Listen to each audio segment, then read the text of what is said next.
I'm Erica from the Bronx, New York. I'm Meredith from Phoenix, Arizona. Bringing you the latest in news and politics. Filled with snarky views and pithy commentary. You're listening to the Two Conservative Lesbians Show. We're back here with another episode of the Two Conservative Lesbians Show.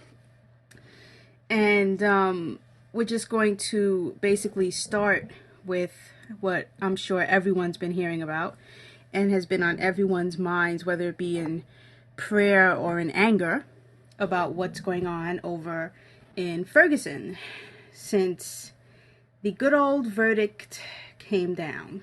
And as you may or may not know, the verdict was well, first let's go over the fact that this trial that was taking place was basically to determine whether or not any charges should have been brought up on Officer Darren Wilson. This was not basically charging him with being guilty or not guilty, although you're supposed to be presumed innocent until, proven guilty. The whole point of this was to determine whether or not any charges of anything should have been brought against him. And the grand jury decided that he acted within his legal and lawful rights by defending himself against Michael Brown. And more to the point, since it was a grand jury proceeding, they also decided there was not enough evidence to take it to trial. So there was just no point in taking it to trial at that point because there just wasn't enough evidence to prove that he had done anything wrong. And actually, on the flip side, it seemed like there was more than enough evidence to prove that he did everything right. Right. And this was an extremely extensive grand jury trial. They do not normally go on as long as this did or cover as much evidence as they covered here. I think they were doing the best job they could to be as thorough as possible with this, right, in the hopes that it would help quell any sort of social problems after the jury, gave its verdict. But I think we all knew it wasn't going to help. Right, and of course there have been rumors and issues in terms of when the verdict was delivered and was it delivered at the right time, at the right moment. They kept pushing it back because initially, they were going to deliver it as early as, I believe, the middle of the week, and then they kept pushing it back, and then before you knew it, it was delivered at 10 o'clock at night, Eastern time? Something like that, yeah. And I guess they assumed, I mean, I don't know what the point was to deliver it that late, but I guess their assumption would have been, people would have gone home by then. But what happened was those on the left came up with the excuse of saying, well, you told us you were going to tell us in the afternoon, so you had all these people outside in the streets ready to protest and or celebrate, depending on the verdict, for hours and hours and hours. How did you expect them to react when, 6 to 10 hours later, you gave a verdict they didn't like? Of course, they were going to start setting cars on fire and looting the local businesses and setting them on fire and basically becoming rioters, which is not a protester. Exactly. It's completely different from being a protester. But the fact is, it doesn't matter. It's not a civilized way to behave. So if you're saying, oh, we couldn't have expected these people to behave as rational, civilized people, what are liberals saying? Are they saying that black people are incapable of being civilized? Because I'm pretty sure that's an insult. Right, and what was even more insulting was the president came out, less than 15 minutes after the verdict was released to give his own statement, where in the second sentence of his statement, he basically says, I understand you're angry and you have every right to be and protest, but don't be violent about it. No, that was the wrong response. His response when he came out was supposed to be, go home. Yeah, go home. I understand you're angry. You have every right to be angry. There is a time and a place with which to discuss and go over how to best handle that anger. But 10 o'clock at night is not the time nor the place. that everyone needs to take a deep breath, go home, be with your loved ones, hug them, cherish them, nurture them, be thankful that you have your loved one when the Brown family does not. We will be, sympathizing with them and mourning with them in this time after this verdict.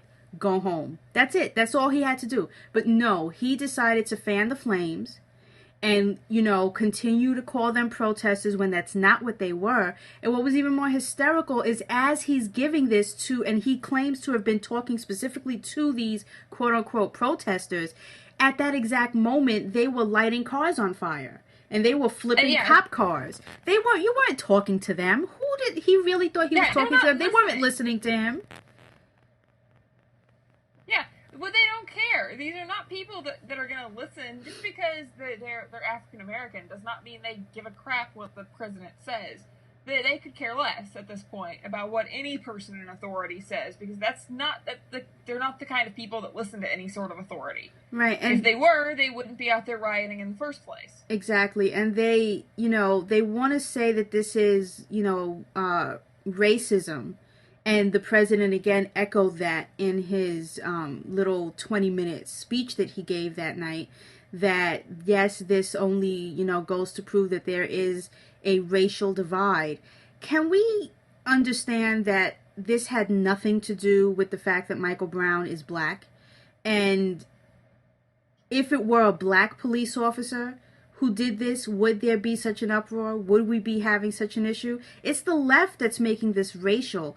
The case has absolutely nothing to do with race and more to do with the fact that a large gentleman, a large guy who went and tried to attack a police officer. Regardless of his race, the police officer had every right, and regardless of the police officer's race, had every right to defend himself against someone who may or may not have done him bodily harm to the point of killing him.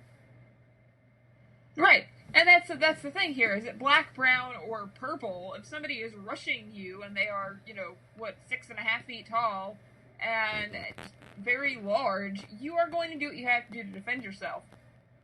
Especially if that person has already assaulted you. Once. And I know that ridiculous. The case, I know that what happened and everything, and we could do what ifs, till the cows come home. But at the end of the day, there is very little that can get done in a positive light by rioting in the streets every night. And what's so ironic is these people are rioting and they're setting shops on fire and everything else. And the best picture that I found to come out of what was going on in Ferguson is the picture of the guy from Little Caesars who had a picture of himself next to the picture of his Little Caesars, restaurant that he works at right now in flames, saying, well, I guess I'm unemployed now. Yes, right. It's a perfect example. These idiots are destroying the very businesses where their brothers and sisters and their relatives and family members and the people that they claim to be defending, the people of color, now have no job. Thank you. Thanks. What did you solve? You solved nothing. You only created more problems. Yeah, the only problem they've now created is a problem of more unemployment in their city. And how is that going to be a benefit to anyone at that point? And I wouldn't blame... Multiple people have had places burned down more than once at this point because of two different riots. The entire city of Ferguson is inhospitable for human life at this point. Right, and who would blame a Little Caesars or even the little local shop if they chose not to reopen? Yeah, I would just move out of the city. It's not a safe place to work. It's not a safe place to, house your business. No one is going to want to travel there now. Let's go vacation in Ferguson. No. So, it's going to be the next Detroit. What are they doing? I like road trips, but I would be avoiding that area of the country at this point. I would not be, it's not exactly like a destination place that I would be going to in the first place. But if I was going on a road trip through that area, that would not be the city where I chose to stop for lunch.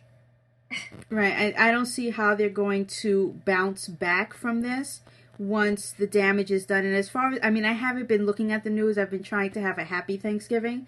so I haven't looked at the news in like the last 2-3 days. But from the bits and pieces I'm gathering, they're surprisingly still rioting. I'm surprised there's anything left to destroy at this point. They'll find something.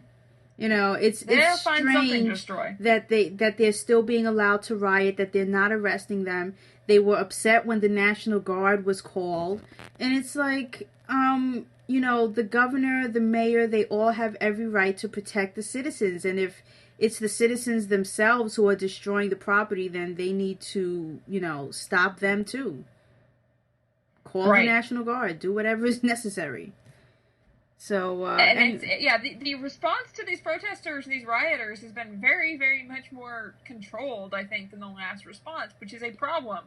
They need to go after these people and stop them. They are destroying people's livelihoods, property, even lives at this point, and there's no excuse for that. I don't care how angry you are. You know, here's a case I was kind of pissed off about. Back when that Casey Anthony thing happened, I think that was in Florida, where she was on trial for killing her daughter. Yeah. And that trial went through everything. I thought, you know, there was no way that she didn't do it. Anybody with a shred of, you know, brain cells knew that she had killed her own daughter. But she was acquitted. She got off. And I was mad about it. I was really mad. And you know, if she had run her car off of the road and crashed it and died, I wouldn't have felt sorry for her. But you don't go and riot and destroy someone's town over it. That's ridiculous. Right. But anyway, so let's move on from Michael Brown, because we will be bringing him back up again during our Afterthought show.